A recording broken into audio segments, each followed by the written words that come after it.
Good morning students, welcome है आपका अपनी क्लास में। एट स्टैंडर्ड हिस्ट्री आपका चैप्टर 6 है द रिवल्ट ऑफ 1857 1857 की क्रांति। स्टूडेंट्स बहुत इजी चैप्टर है, ध्यान से पढ़ेंगे समझेंगे तो आपको ये चीज़ समझ में आ जाएगा। मैं आपको बहुत ही इजी वे में इसको समझाने वाला हूँ कि 1857 की क्रांति क्या थी। जैसा कि आप सब लोगों ने सुना है कि भारत में अंग्रेज़ों के खिलाफ जो क्रांति हुई थी उसकी शुरुआत 1857 में हुई थी। मंगल पांडे इसके अंग्रेजी हुकूमत को हिलाने वाले पहले नायक थे। तो शुरू करते हैं हम कि कहाँ से हुई थी, कहाँ से इसकी शुरुआत हुई थी और कैसे कैसे क्या क्या हुआ था, कहाँ ये सफल हुई थी, कहाँ ये विफल हुई थी, सारी चीज़ें हम करने वाले हैं। आप अपनी बुक अपने पास में रखिएगा, ठीक है।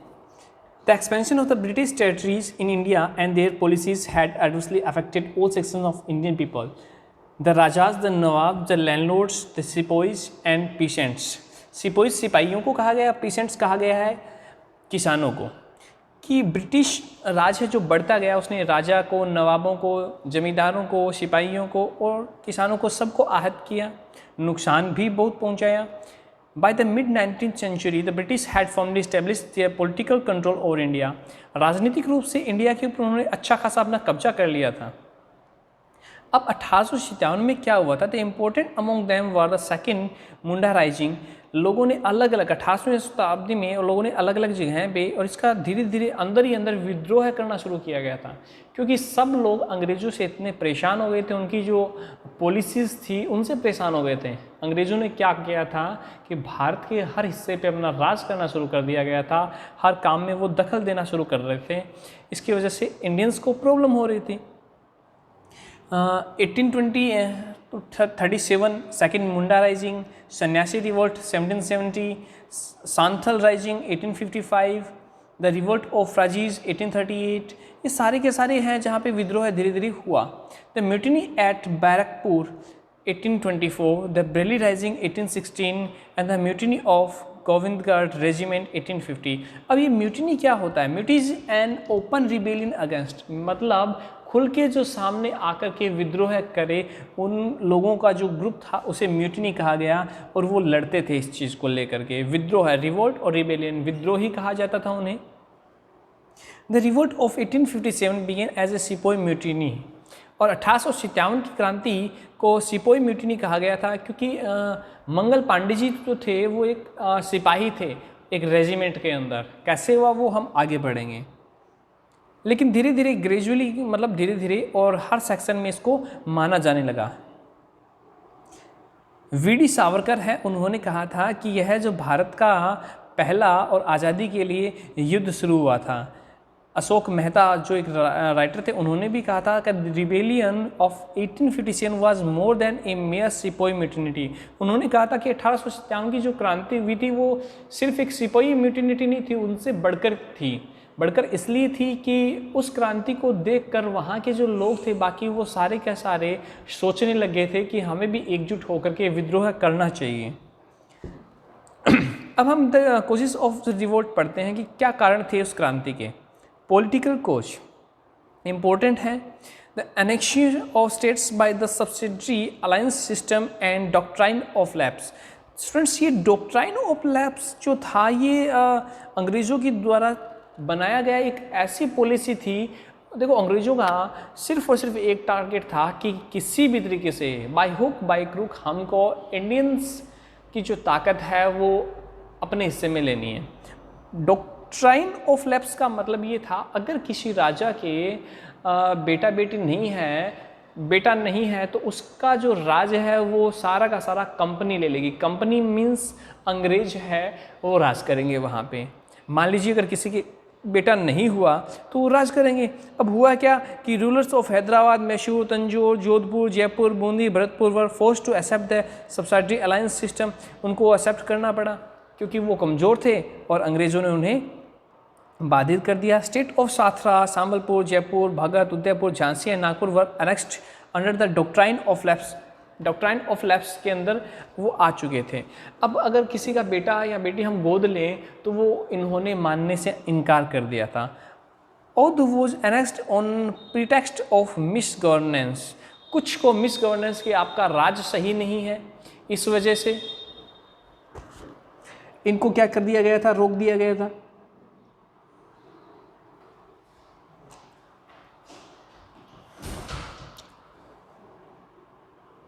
A subsidiary alliance was a system devised by Lord Wellesley in 1798 के अंदर इन्होंने ये बनाया था। अब हम नेक्स्ट चैप्टर की तरफ चलते हैं। अब हुआ क्या कि the princes of states were denied their rights of succession, कि वो अपना अधिकार है ज़्यादा बढ़ा नहीं सकते। The company did not recognize the adopted son of Rani Lakshmibai of Jhansi as the heir of the throne after her husband death. देखो, रानी लक्ष्मीबाई थी, उनके हस्बैंड की डेथ हो गई, उन्होंने क्या किया कि एक बच्चे को गोद लिया, और हायर कहते हैं उत्तराधिकारी, ठीक है, HEIR, हायर उत्तराधिकारी, थ्रोन ताज। तो अंग्रेजों ने क्या कहा, डॉक्ट्राइन ऑफ लैप्स जो रूल था उसके अकॉर्डिंग कह दिया कि हम आपके जो इस दत्तक पुत्र है, गोद लिए हुए बेटे को, और राजा नहीं मानेंगे। तो इस वजह से रानी लक्ष्मीबाई ने विद्रोह किया। The nawab of Carnatic and Tanjore lost their royal titles, इन्होंने अपना रॉयल टाइटल्स है वो खो दिया। The pension to Nana Sahib, the adopted son of Peshwa Bajirao second, Peshwa Bajirao second है, उनका जो नाती था उनको भी राजा बनाने से उन्होंने मना कर दिया कि कानपुर का जो राजा है इसे नहीं बनाएंगे हम। The Muslim feelings had also been greatly hurt as the names of Mughal kings were removed from the coins mint by the company. अब मुस्लिम जो राजा थे उनकी जो फीलिंग्स है वो भी बहुत ज़्यादा आहत हुई। कैसे कि पहले सिक्कों के ऊपर उनका नाम वगैरह लिखा हुआ होता था, अब कंपनी ने क्या किया कि वो जो करेंसी है वो धीरे धीरे चेंज करनी शुरू कर दी, ठीक है। The announcement of Lord Dalhousie in 1849 held that after the death of Bahadur Shah Jafar, his family would have to leave the Red Fort and reside in some other place given by the company in Delhi. अब इन्होंने क्या किया, डलहौजी अंग्रेजी सत्ता का एक ऐसा शासक था जिसका मेन उद्देश्य क्या था कि किसी भी तरीके से भारत के कोने कोने के ऊपर ब्रिटिश राज हो। बहादुर शाह जफर की मृत्यु के बाद में उसकी फैमिली को उन्होंने कहा कि अब आपको लाल किला छोड़ना पड़ेगा और कंपनी आपको कोई जगह वगैरह देगी, कोई छोटा मोटा घर देगी, आपको वहाँ पे रहना होगा। Lord Canning declared in 1856 that after the death of Bahadur Shah Zafar his successors would not be recognized as king. तो उसके जो सक्सेसर्स हैं, उसके जो उत्तराधिकारी हैं, उनको राजा नहीं बनाया जाएगा, सिर्फ उनको राजकुमारी कहा जाएगा, बाकी उनके हाथ में कोई पावर नहीं होगी, कोई शक्ति नहीं होगी। The harsh policies of British against thugs and irregular soldiers of the native armies had filled them with anger।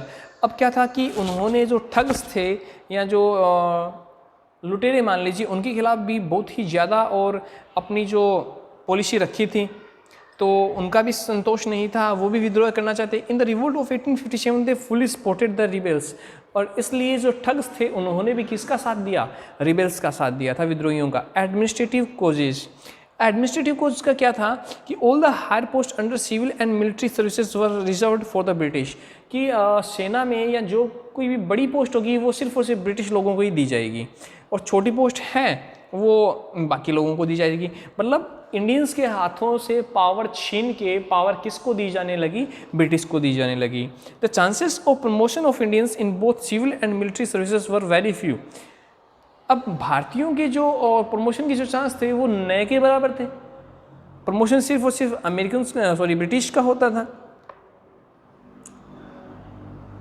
Military coach, new rules like crossing of the sea introduced by the British. अब क्या था कि उस समय एक मान्यता थी, लोग ये मानते थे कि अगर आप समुद्र के पार जाओगे तो आपका धर्म है वो ख़त्म हो जाएगा।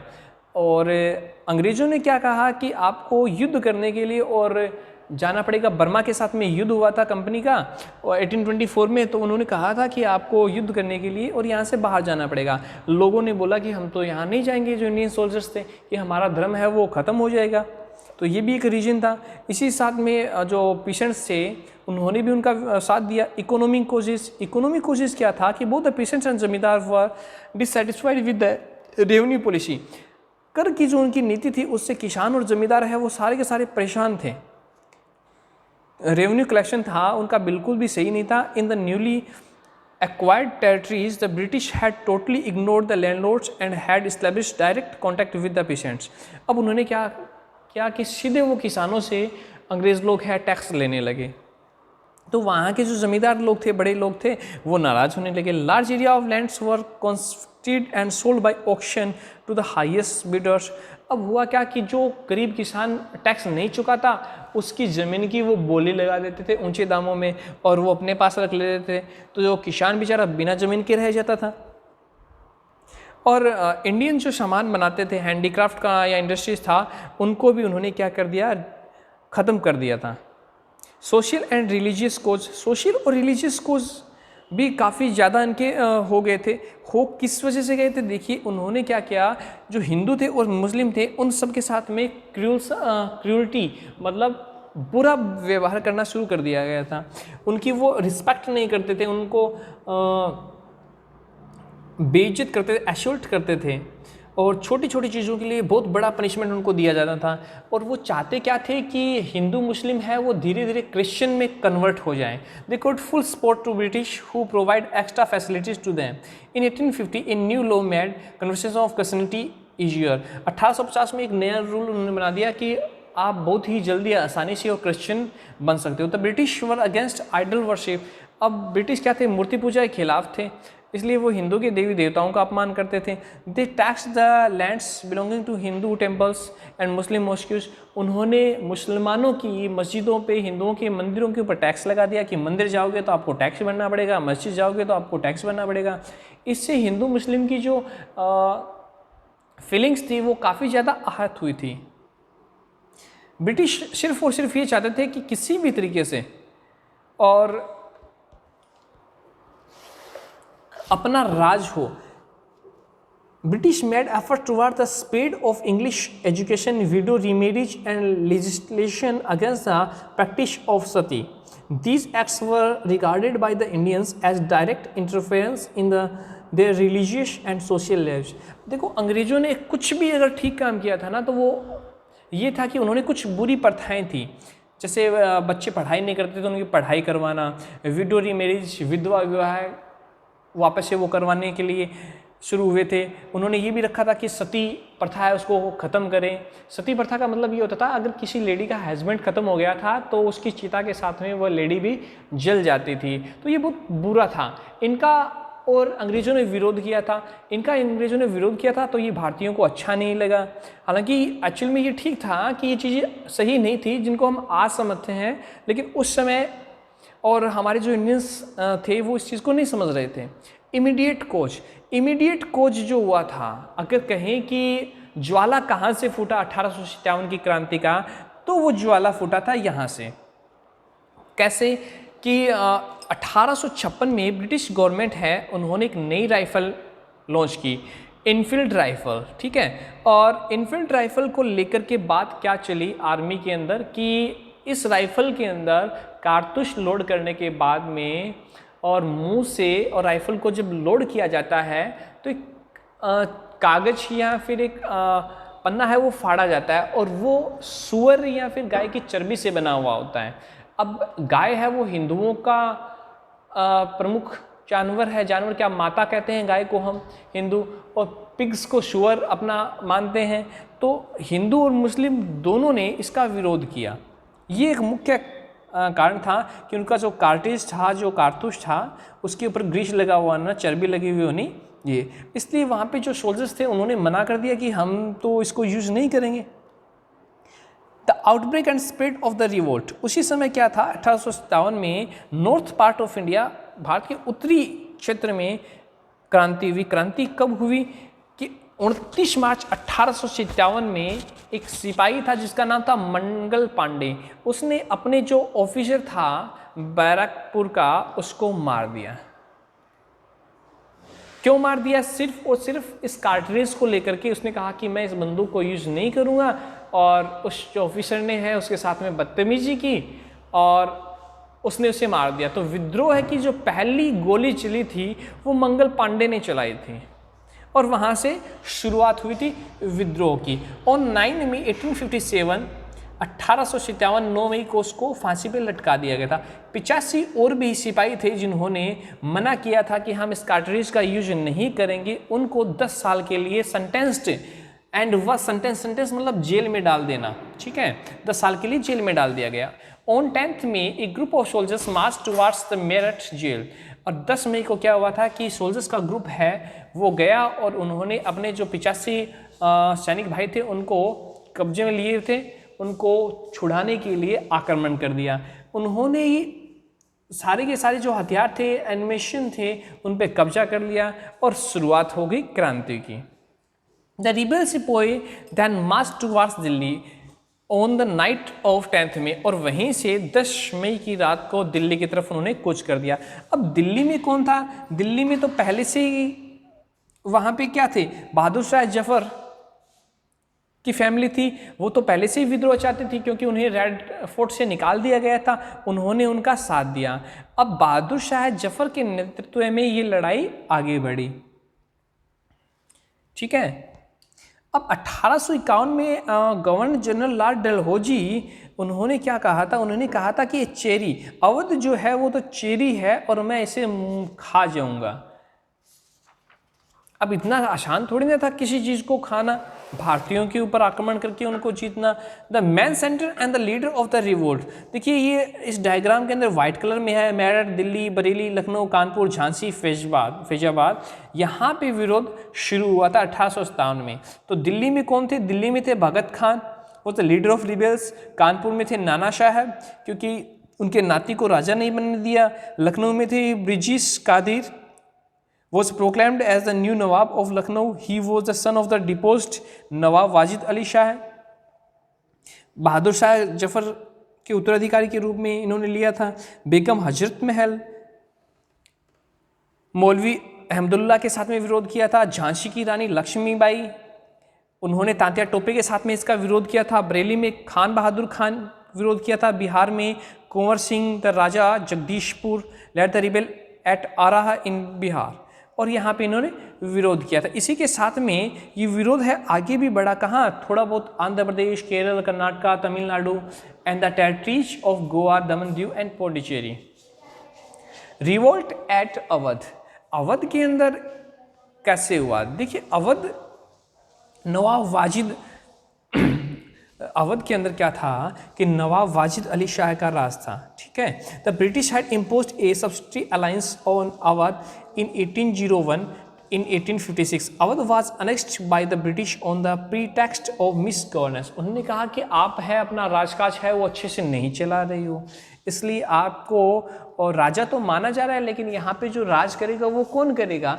वो कंपनी करेगी। कंपनी मीन्स कि ब्रिटिश लोगों का वहाँ पे राज होगा, और उन्होंने ब्रिटिश लोगों के राज के लिए करने के लिए नवाब वाजिद अली शाह है उनको साइड कर दिया। Those as soon as the revolt broke out under the leadership of Begum Hazrat Mahal all the distressed classes join, और फिर बेगम हजरत महल ने जो विरोध किया था उन लोगों ने, बाकी ने वो विरोध है उनमें सहयोग किया उनका।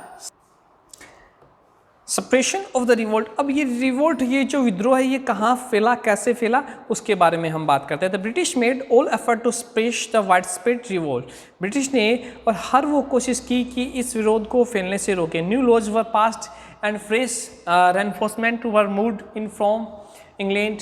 Delhi was recaptured by the British in September 1857, Delhi पे वापस अंग्रेजों ने अपना कब्जा कर लिया। British officer John Nicholson was killed, British officer John Nicholson को मार दिया गया। The important Bahadur Shah was arrested and sentenced to life imprisonment, Bahadur Shah को वापस से पकड़ लिया गया और आजीवन कारावास में डाल दिया गया। इम्प्रिजनमेंट मतलब कारावास में डालना, जेल में डालना। His 2 sons and grandson were shot dead, उनके 2 बेटों को और उनके नाती को, पोते को मार दिया गया बाय लेफ्टिनेंट हॉडसन। लेफ्टिनेंट मतलब लेफ्टिनेंट है, ये लेफ्टिनेंट की स्पेल भी आप स्टूडेंट्स यहाँ पे ध्यान कर ले।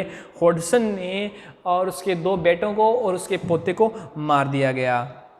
Bahadur Shah and his wife Begum Jinnat Mahal were depots to Rangoon, Rangoon की जेल में इन्हें भेज दिया। कब? अक्टूबर 1858 में, और 1862 में बहादुर शाह जफर है रंगून की जेल में खत्म हो गए, खुदा को प्यारे हो गए। In Lucknow Awadh, the British forces were led by the commander in chief of British force in India Colin Campbell. Lucknow was recovered in March 1858. Sir Campbell had to seek the help of Gorkha regiment in suppressing the revolt. He also success in recapturing Kanpur. Kanpur पे वापस से उन्होंने अपना सिक्का जमा लिया। Tatya Tope join the force of Rani Lakshmibai. Rani Lakshmibai और तात्या टोपे आपस में ज्वाइन हो गए, इन्होंने मिलकर के लड़ाई लड़ी। Jhansi was recaptured by the sir होग रोज इन अप्रैल। झांसी ने वापस से सर होग की जो ज़मीन ने कब्जा किया था उस पर वापस से अपना हिस्सा कर लिया। Rani Lakshmibai and Tantia march towards Gwalior. Gwalior की तरफ उन्होंने मूव किया। Gwalior was also taken over by the British in June 1858। June 1858 में वापस से उन्होंने ग्वालियर को जीत लिया अंग्रेज़ों से। The Rani died fighting bravely. Rani है उस टाइम में और वीरता से लड़ते हुए मर गई, तभी कहा जाता है खूब लड़ी मर्दानी वो तो झांसी वाली रानी थी। ये वो बड़ी अच्छी पोइम है, स्टूडेंट्स आप सबको सुननी चाहिए। Tantia Tope was arrested in hanged. Tantia Tope को अरेस्ट कर लिया गया था और फांसी दे दी गई थी। Khan Bahadur Khan, Bhagat Khan, Kunwar Singh also died after putting up a brave front. बहादुरी से लड़ते हुए वो भी ख़त्म हो गए। Alarmed by the wide spread rebellion. और ये आंदोलन है फैला धीरे धीरे। जमींदार लोग हैं, किसान लोग हैं, इन्होंने और इसका साथ दिया।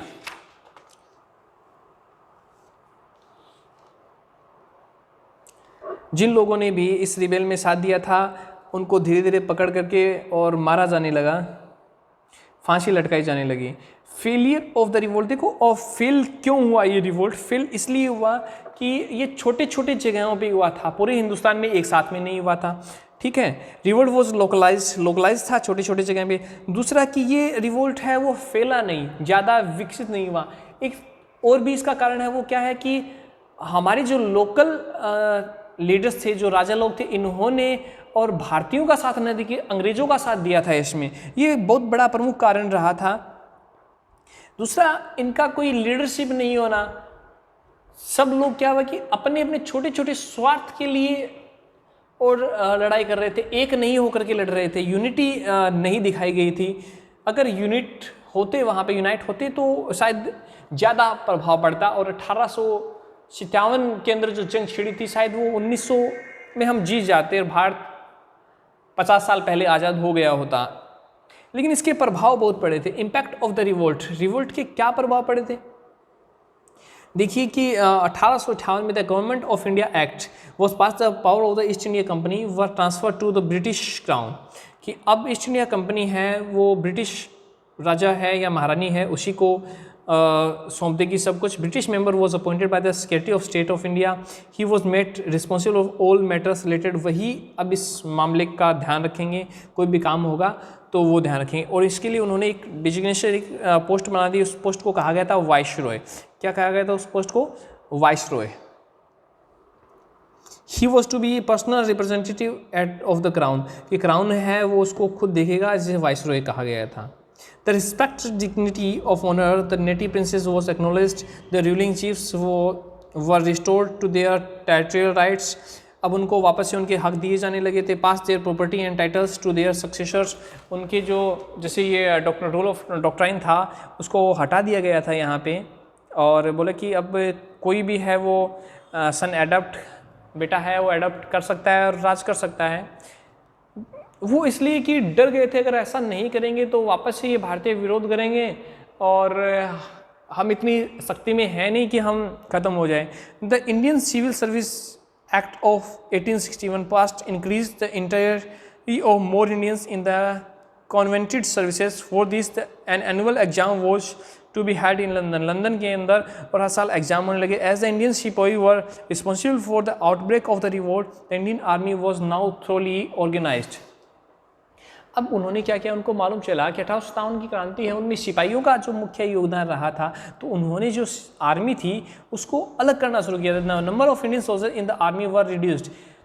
भारत के अंदर आर्मी में और जो सैनिक थे उनकी संख्या भारतीयों की कम करने लगी, उनकी ज़्यादा करने लगे। बड़ी पोस्ट पे हमेशा उन्हीं को रखने लगे। फिर उन्होंने क्या किया कि जाति के आधार पे मार दिया। More soldiers were now recruit from the Gorkha, Sikh, Pathan regiments बना दिए अलग से। The Indians councils Act of 1861 was passed. It aimed at associating more Indians in the act of legislation so that the rulers would be aware of the feeling and sentiments of the people. इसके साथ में उन्होंने क्या कर दिया कि 1861 के अंदर उन्होंने क्या किया, एक नया कानून पास किया। The British believe that the Muslims also support the revolt. British ने ये सोचा कि अंग्रेज है उन्होंने भी विरोध किया था, वो भी अंग्रेज़ों के खिलाफ थे, जो मुसलमान हैं वो भी अंग्रेज़ों के खिलाफ थे। Therefore land and property of Muslim was conflict on a large scale, इसलिए उन्होंने मुसलमानों के साथ में ज्यादती करनी शुरू कर दी। The British realise the importance of the tradition and religions. अब ब्रिटिश को ये मालूम चला कि अगर इनको दबाए रखना है तो इनकी जो धर्म वगैरह है उनको ज़्यादा छेड़ना नहीं है, तो उन्होंने वापस से कह दिया कि आप अपनी परंपराएं हैं, कस्टम्स है, रीति रिवाज है, उनको रखो, हमको इससे कोई प्रॉब्लम नहीं। In order to win the support and loyalty of the landlord class, जमींदारों की वापस से शांतना जीतने के लिए उन्होंने नई पॉलिसीज़ बनाई, नए रूल वगैरह बना दिए। लेकिन हुआ क्या कि 1857 की क्रांति है वो शोला थी और चिंगारी बन के कहीं ना कहीं जगमगाने लगी, और इसको कहा गया the first war of Indian independence. अब स्टूडेंट्स आपने करना क्या है, इंपॉर्टेंट डेट्स है वो सारी की सारी लर्न करनी है, इंपॉर्टेंट पॉइंट्स है वो सारे के सारे लर्न करने हैं, और क्वेश्चन आंसर है सारे के सारे आपने करने हैं। फिर भी अगर आपको कोई डाउट हो तो you can put your question. Okay, have a good